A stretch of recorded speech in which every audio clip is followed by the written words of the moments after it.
Good morning. This is Reverend Pam Geagan from the Center for Spiritual Living, Pleasant Valley in Camarillo, California. Welcome to the meditations on developing your spiritual disciplines.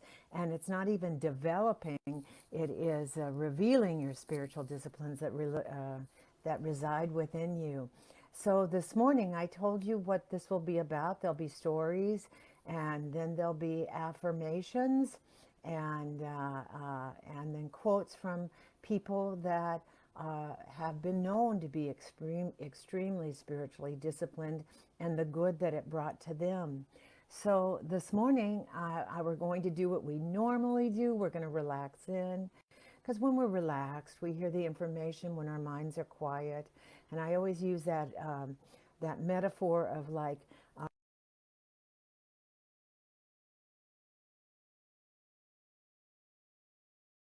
back and forth instead of keeping our eyes on the road and seeing the good that all the little things around us are doing, but keeping focused on the road and staying straight, keeping that straight path instead of taking the wheel as the windshield wipers and following them back and forth, back and forth, back and forth. So today we're going to relax in, and then I'll be telling you a story about Bruce Lee and how what he was really famous for, other than film. So let us just take our energy wands and just feel that light, heaven from above, just coming down, relaxing in, just relaxing in, coming down all the way to the back of the crown chakra,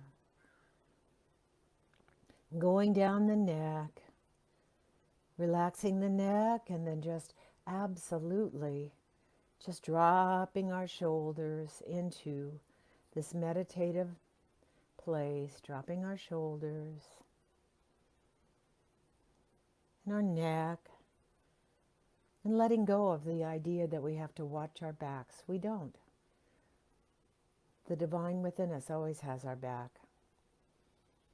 And so when we go like this all day long on our computers and other things, that's when we get our backs all tight and we can't relax in. We get headaches, we get neck aches. So just relaxing and lowering the head. And then opening up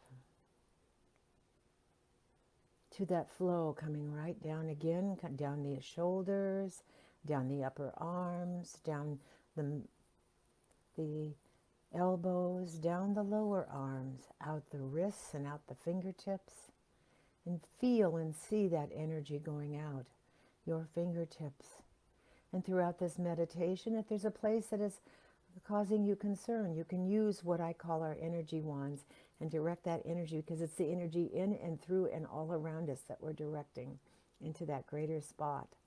So we can use our energy wands and absolutely direct that energy into an area that feels uncomfortable. Now the energy coming right back up, coming back down, up the back, and vertebrae by vertebrae as we relax in, relaxing the vertebrae, relaxing the back, going up and around to the heart chakra, opening the heart chakra, the beautiful heart chakra. And I always see the beautiful lily in there, the beautiful flower in there.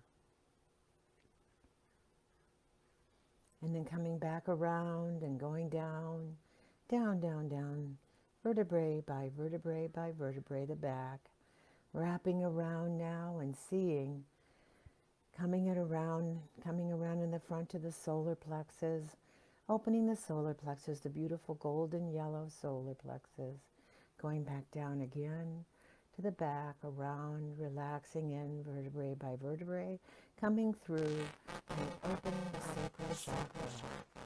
And the sacral chakra is right below the belly button. It is the beautiful orange.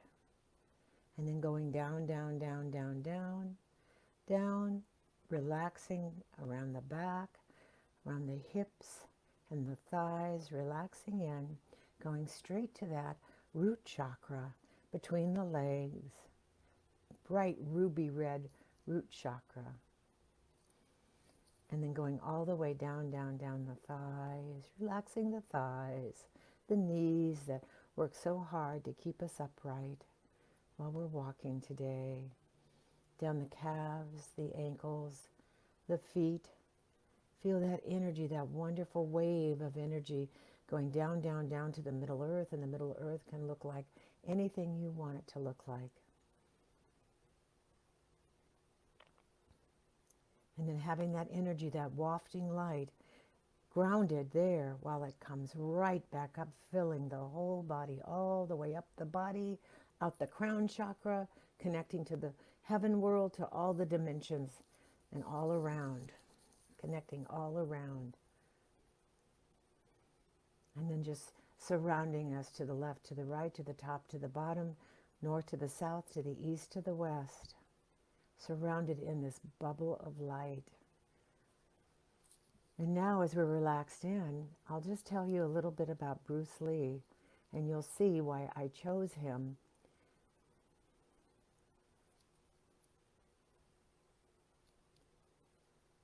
Excuse me while I cough here for a second. I'm not sick. You'll see why I chose him to be in this energy today with us. And so Bruce Lee was Chinese, and he was a Chinese-American martial artist, actor, director, and instructor of martial arts.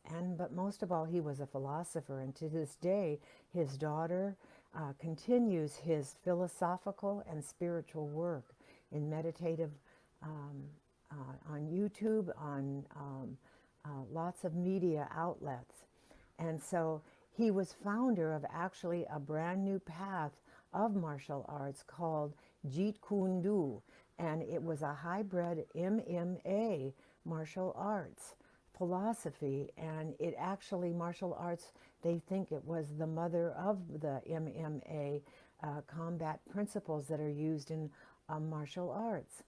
And so he was actually, he never, what he always said is don't resist, go with the flow. So when someone comes at you with a punch, so to speak, or life comes at you with a punch, don't fight back with violence, just let that energy go backwards, and the opponent in the physical body will wear himself out if you just let him use up all of his energy in that anger and in that resistance and in that resolve. He will wear himself out, so to speak, in the physical body, but also in life. Just remaining where you are, going with the flow, and don't take all your time in hatred and anger, and be disciplined in staying in spirit. So he was quite ahead of his time, because this was in like the 1970s, early 70s, when he came up with this. And he said that he bridged the gap. He did not say it. He became, people called him the icon of the 20th century who bridged the gap between East and West. And he is credited with helping to change the way Asians were presented in the American films as well. They were no longer weak. They were brilliantly, philosophically, spiritually ahead of their time. And so he grew up kind of in Hong Kong with family. Although he was born in San Francisco, he grew up in Hong Kong, and he came here later on in his 20s, like late teens, early 20s. And he went and he ended up at the University of Seattle. And it was during this time that he began teaching martial arts. And his Hong Kong and Hollywood produced films, when he was elevated to that level of brilliance, so to speak, he didn't do traditional martial arts films. He did traditional martial arts films with his philosophy, and it offered a new level of popularity and acclaim, sparking a surge of interest in the Chinese nation and the Chinese martial arts in the West. So the direction and tone of his films dramatically influenced and changed martial arts and martial arts films worldwide. So he is noted for his roles in 5 feature-length martial arts films, some of them extremely popular. And then, but he went on with his philosophy. It all came from his spirituality, and he was in his spirituality and his philosophy of going with the flow, like the Tao. And so the true art of mastery of the self was what he was really teaching in all of this. It had nothing to do with um, the martial. It had everything to do with the martial arts, but what inspired him and the core that he came from was the philosophy of the Tao, so to speak, what he called his own hybrid version of this and martial arts. And so his true art was mastery of the self. And when you see him in movies or interviews, he's bringing authenticity, energy, and calm in that unique, energetic, spiritual essence of who he was, and it still emanates in his art and film and writings. And that's why we're still talking about him today. And so I'm going to turn on the Koshi bells, now that you know a little bit about him and his philosophy and how his philosophies can still outlive his films and his legend as a director, actor, producer in Hollywood. In the short time he was here, he made his transition when he was only 32 years old. So I'm going to be doing now affirmations given what he wrote and the wisdom of Bruce Lee. So, and in that Eastern philosophy. So I just want you to relax in.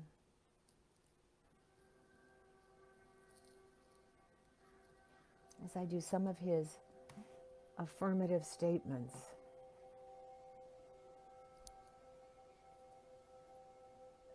And what we can glean from those affirmative statements on how to be disciplined ourselves and the good that it brings.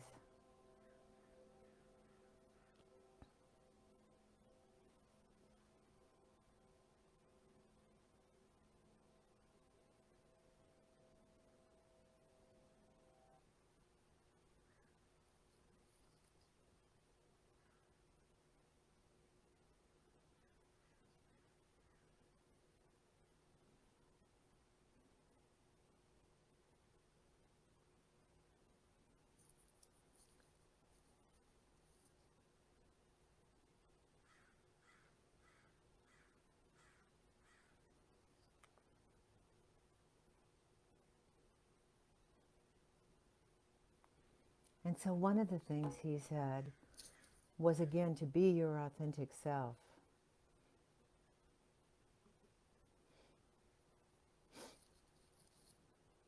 And he said that freedom lies in understanding yourself from moment to moment and to go with that energy.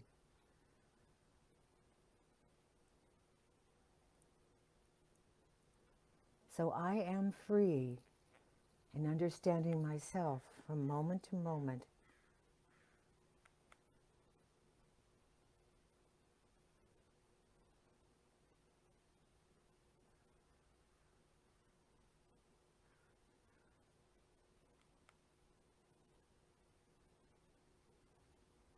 Every moment.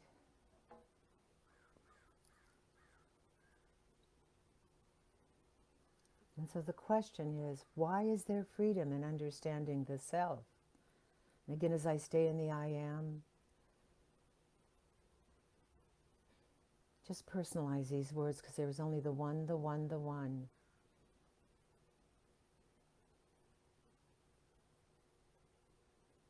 And the answer is, when we're comfortable in our own skin, we are centered and grounded and totally in touch.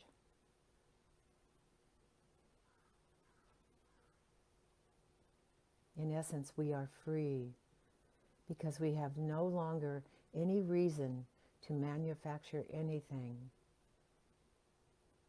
So the affirmation is, I am free from the anxiety of playing a role that is no longer me. I am the authentic self with strength and wisdom springing forth in that eternal spring of the spiritual divine within me.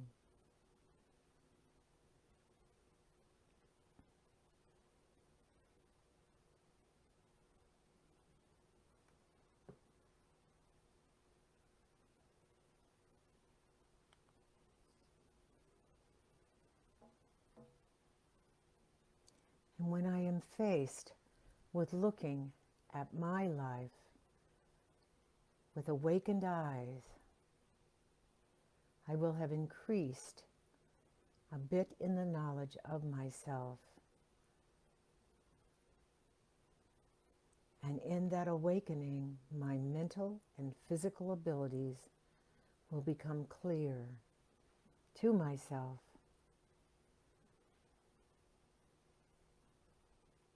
And I will recognize that anything outside of my authentic self is superficial, shallow. And so I affirm I am using my self-knowledge, and it is the greatest liberating quality of all. I am using my self-knowledge, and it is the greatest liberating quality I have.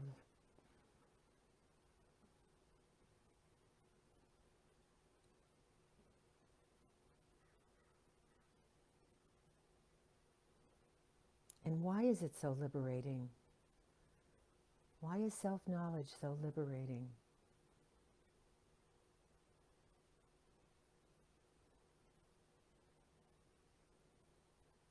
Self-knowledge is liberating because I understand my physical and mental abilities, and I can determine intuitively what I like or dislike.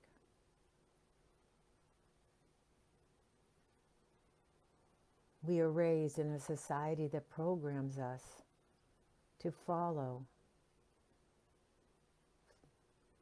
formulas for supposed success.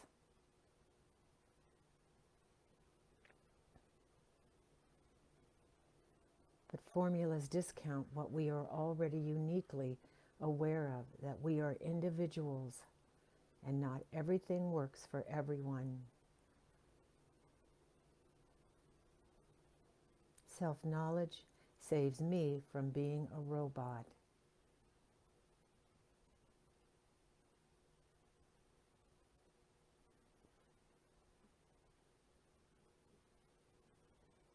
I am awake and aware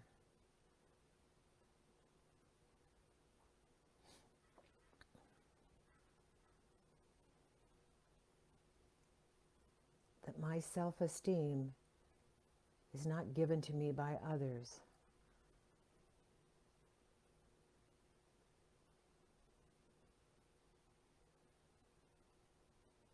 Self-esteem given to me by others, or self-esteem given to me by myself, which is better?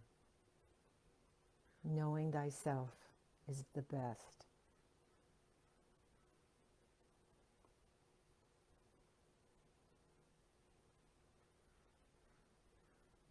Am I mired in valuing things, material things, or am I embracing the value of myself, which is better?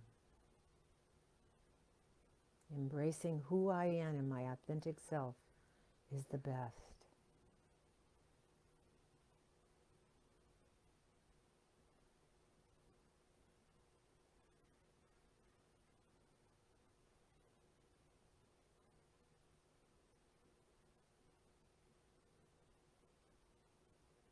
Having more material goods or less material goods? Which is the worst?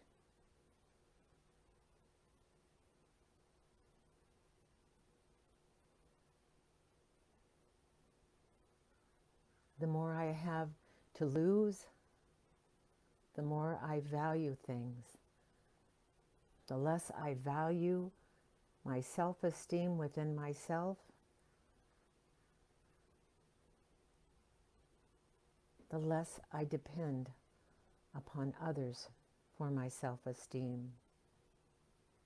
So in this case, the less brings more self-sufficiency from the God self to me.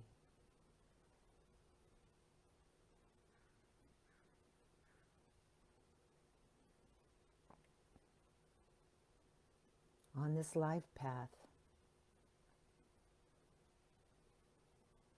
I am aware that as long as I am on this planet in this body, and as long as my soul that has been here since the beginning of time, the Alpha and the Omega, from the birth to the oneness, going home, is a journey of self-examination.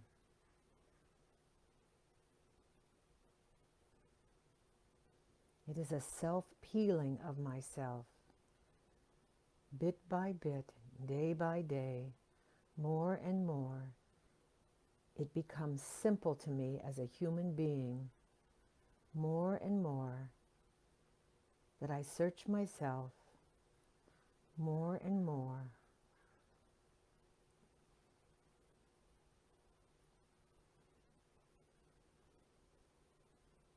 The questions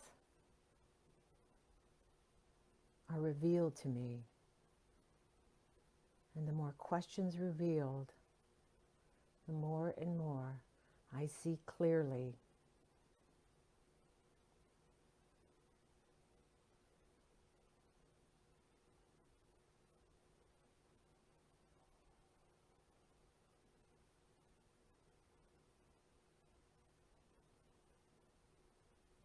It is not a question of developing what has already been developed, but of recovering and revealing what has been left behind. Though this has been, this knowledge with us, in us, all the time, it was never lost or distorted.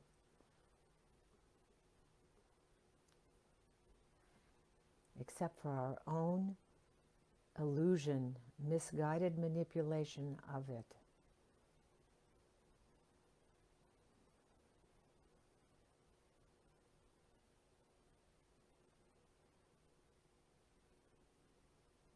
The wise men, the sages, the holy men throughout the ages attended to the inner self, not to the outward appearance.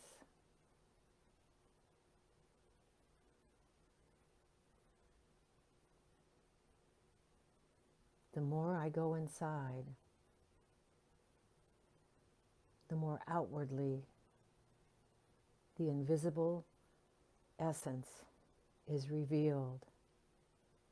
And the more invisible the essence is revealed to myself and the world, the deeper I know my inner essence. And the more I come into harmony with nature and everything around me.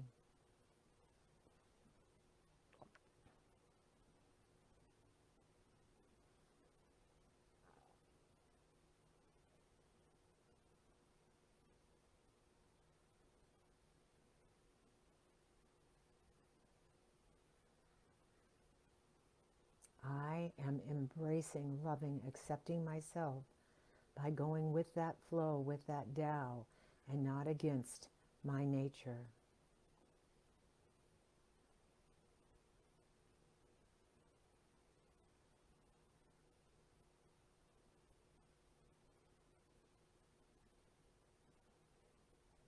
My spiritual growth is about seeing through the role-playing within me and filling in, revealing, putting the light into the darkness, revealing the personality that I truly, that unique spiritual essence and personality I came in with, to reveal the wholeness of who I am, and I feel complete again.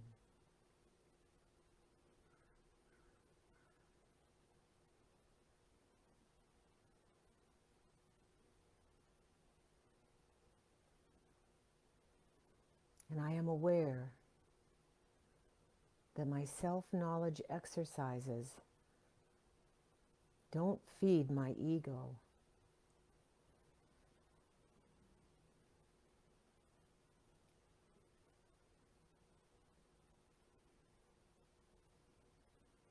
It has nothing to do with making everyone else wrong and myself right.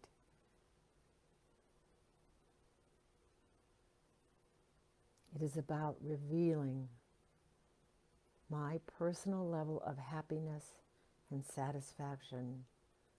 For I am truly happy in every moment that I am that authentic soul. And when in my authenticity, I feel free. I have peace of mind.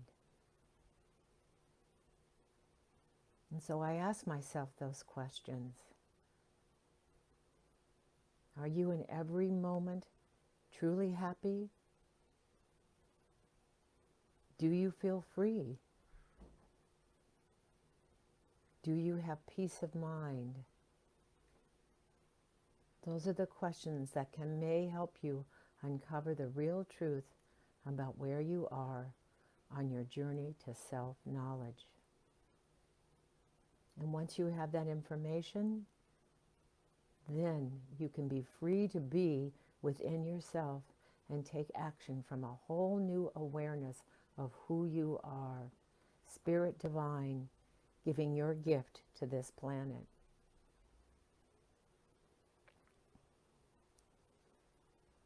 And so as you hear my voice, coming back into the room, feeling your body in the chair, awakening, stretching, just beginning your day. And keep a journal, I say, mentally or written. I like written, because you can go back and date it and see your progress and see what ahas you have. And on that min aha, I say namaste, peace out. I love each and every one of you. God is the presence and the power behind, in and through it all. And I'll see you tomorrow morning. Have a blessed day.